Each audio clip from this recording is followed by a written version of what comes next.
Hello student, आज हम लोग सॉल्व करेंगे क्लास 10th का मैथ चैप्टर ट्रिग्नोमेट्री।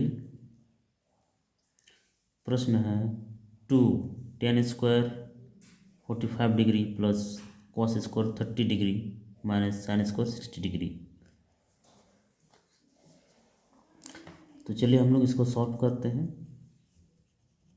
हल देखिए, फिर से हमको क्वेश्चन लिख लेना है। 2 tan square 45 degree plus cos square 30 degree minus sine square 60 degree. अब देखिए इसमें क्या करेंगे।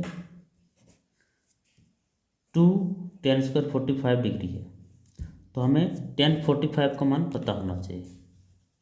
tan 45 डिग्री का मान कितना होता है ये पता होना चाहिए। अब देखिए cos 30 डिग्री का मान पता होना चाहिए और साइन 60 डिग्री का मान पता होना चाहिए, तभी हम इसको सॉल्व कर पाएंगे।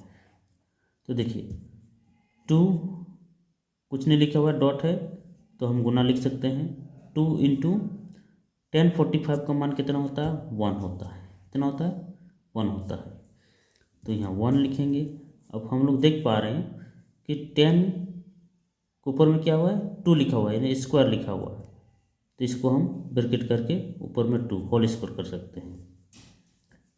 प्लस cos 30 का मान कितना होता है, cos 30 बराबर कितना होता है √3/2। ठीक, तो हम लिखेंगे √3/2। ऊपर में स्क्वायर है, इसका होल स्क्वायर कर देंगे। फिर माइनस साइन 60 का मान कितना होता है √3/2 होता है। ठीक, स्क्वायर है, होल स्क्वायर कर दिए √3/2।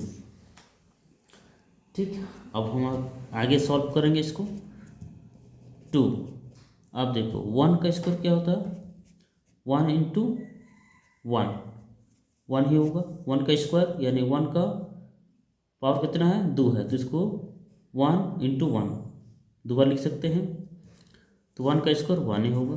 प्लस आप देखो √3/2 का क्या है होल स्क्वायर है ना, तो √3/2 इंटू √3/2 हम लिख सकते हैं। ठीक, तो देखो √3 गुना √3 कितना होगा √9 और 2 का 2 2 दूनी 4। आप देखो √9 का मान कितना होता है 3/4 हो जाएगा। ठीक, तो हम 3/4 लिख सकते हैं, ये भी सेम है, तो इसको भी हम 3/4 लिख सकते हैं। ठीक, ये सिर्फ हम आप लोगों को समझाने के लिए बताएं। अब देखो 2 एके 2 प्लस माइनस दोनों सेम है, ये प्लस है माइनस है, तो प्लस माइनस कटेगा, तो क्या बचा 2 गुना 1 यानी 2 एके 2। ये मेरा फाइनली आंसर है। ठीक।